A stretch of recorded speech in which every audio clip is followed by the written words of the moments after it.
up with grind culture? Are you professionally successful but personally unfulfilled? Do sometimes you just sit in your car and think like, this life just ain't it. There's gotta be more. Well, you clicked on the right video, because this video is all about how I got from exactly where you are and exactly the way that you're feeling to completely changing my life.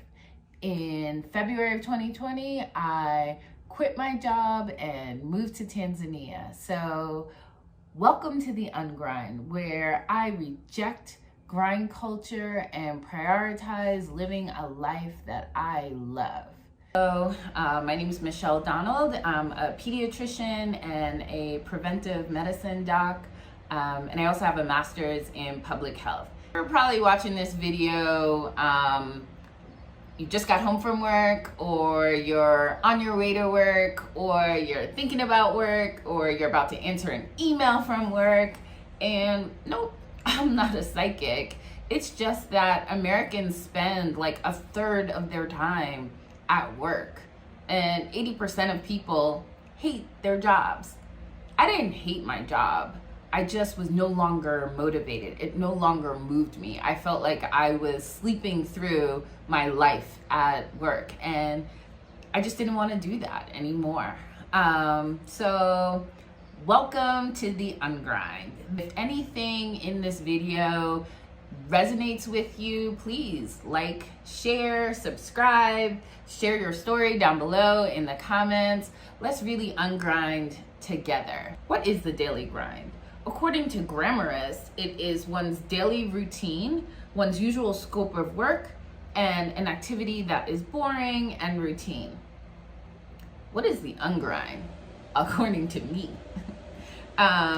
It is the rejection of grind culture. It's the rejection that grind culture is normal and a necessary part of life. It is prioritizing rest, prioritizing recharging, and prioritizing receiving and living a life that you are passionate about and brings you joy. So let's get into the Ungrind. First, rewind. Let me tell you a little bit about myself and the work that I was doing. So in 2013, I got an offer to work with a startup inside the health system that I was already working at. So I left my previous position and joined this really exciting new initiative. Our mission was to use technology to help patients stay healthier and well longer, keep them out of the hospital, and for those patients that were struggling with a chronic illness, really provide services so that they could navigate the health system a lot better. So, nurses, social workers, case managers, that really would help coordinate care. So I was super passionate about it and motivated to work there because 1 week before I started, my mom died of a medical error. At the time of her death, she was navigating through 6 different doctors for various medical ailments, as well as being the primary caregiver for my father, who was had been battling dementia for 10 years and basically was kind of at the end of his life. And I wholeheartedly believe that if this department was in place when my mother was alive, it would have been a lot easier to coordinate her care and really help make sure that the doctors were speaking with each other and were making sure that nobody was giving her medication that didn't really go with other medications that ultimately caused her demise. So I really loved, the work that I was doing. When we first started this department, I was employee number 4. By the time I left, I was employee 300. So the good work that we were doing was definitely recognized by the health system, and we were rewarded by being able to, bring on more people. But with bringing on, more people, it kind of changed our ability to be agile, to be creative, to really move and do like kind of innovative work very quickly. As our team grew, it's harder to move the same way. Of course, there becomes a lot of bureaucracy, the conversations change, and I could feel myself like stepping away or really not being as engaged in the business of medicine, which the business of medicine, to fund, innovative programs that are cutting edge and really using optimized technology, it takes money. So those conversations need to happen. But as I became, the one that had to have the conversations, I felt like it was really removing me away from the parts of the work that I was really passionate about. I can remember just like sitting in my office, like staring at the whiteboard, and it was just graphs and numbers and, ROI and KPIs and things like that. And I could feel myself becoming like the dreaded suit. I was a full-on physician executive, really kind of making a lot of decisions that were based on revenue. And I just felt like I was starting to sleepwalk through work, conference calls with pharmaceutical companies and insurance companies, just kind of started to fill my day. And I didn't really like that aspect of the job. So I had to really take a step back and assess, what do I want to do? Because, the grind doesn't always look like 90-hour work weeks and, waking up at 5 a.m. and shooting in the gym all day. Sometimes the grind looks like, you're showing up completely unfulfilled and you're just passing time through the day,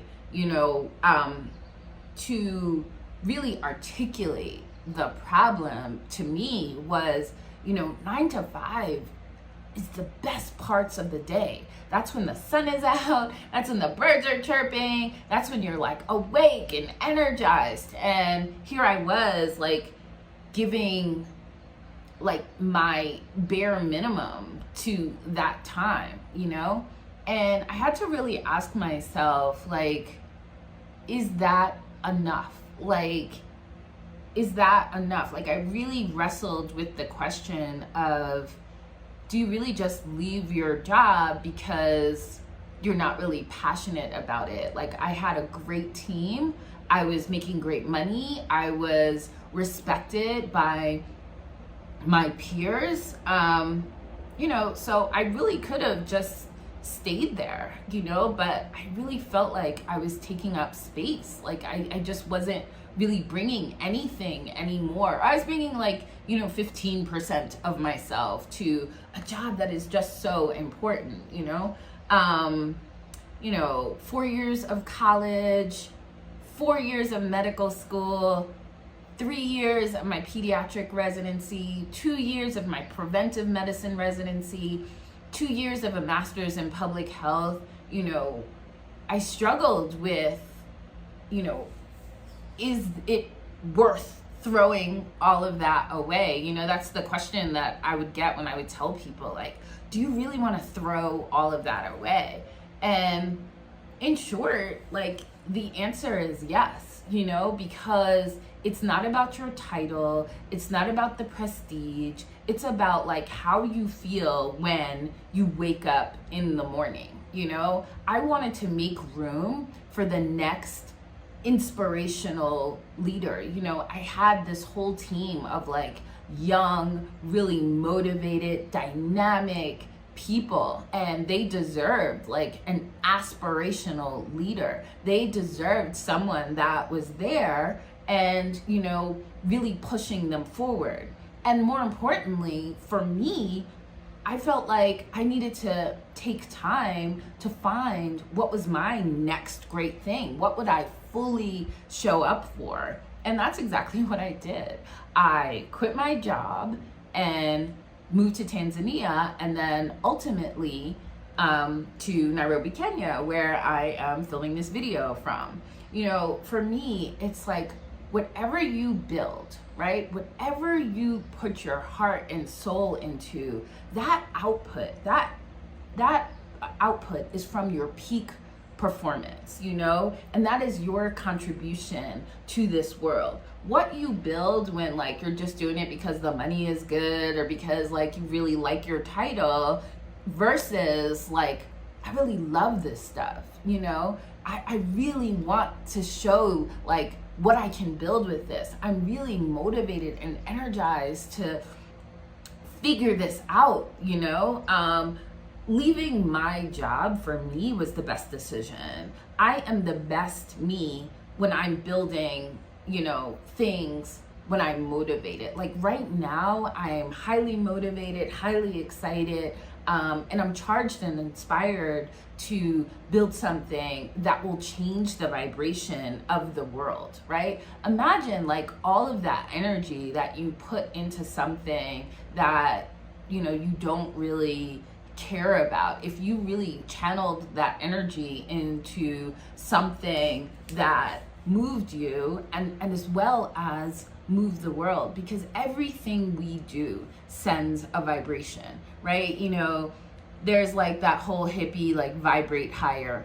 I fully subscribe to vibrate higher, because when you're sending out low vibrations, it just vibrates to the next person, and the next person either has to deal with, you know, this kind of low energy, low product, and then really raise their vibrations to meet that one, or they just send out low vibrations to the next thing that they do. But when you are really, you know, kind of in your groove and you are vibrating higher, what you send out into the world vibrates on another level, right? And then you impact the next person, and then the next person impacts the next person, and the world is vibrating at a much higher level. It is much inspired. The world now really needs us. It needs us to show up as our best selves. It needs us not to be afraid to step away from something that we see is no longer serving us. And if it is no longer serving us, we are no longer serving it, and we are no longer kind of bringing our best selves. And in fact, we are depleting ourselves staying in that environment. You know, are you happy? Do you like the life that you're living? You know, are you spending time doing something that you love? Are you giving the people that you love your best self? Or are you so depleted from work or so broken down from work that you're not even showing up for them? What we do know is, you know, COVID changed the game, right? It changed the fact that we could no longer take for granted that, you know, our jobs would be there, the people that we love would be there. With acts of like senseless violence, things could be taken away from you. The people that you love could be taken away from you in a second. Were you present in your life? Did you show up in your life to these people and give them, you know, your best heart and soul, so that, you know, when something may happen and the end comes, you don't really have any regrets. You know, when I left my job, I had no idea what I wanted to do.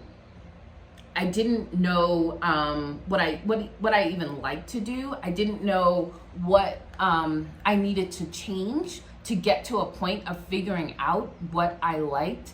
I had actually been on this path for so long, like being Dr. Donald for so long. I didn't even know who Michelle was anymore. I didn't even know, what I wanted to do. So when it came time to like leaving my job, I was quickly looking at different avenues to go, and landed kind of moving towards working for an NGO, which is a not-for-profit governmental organization.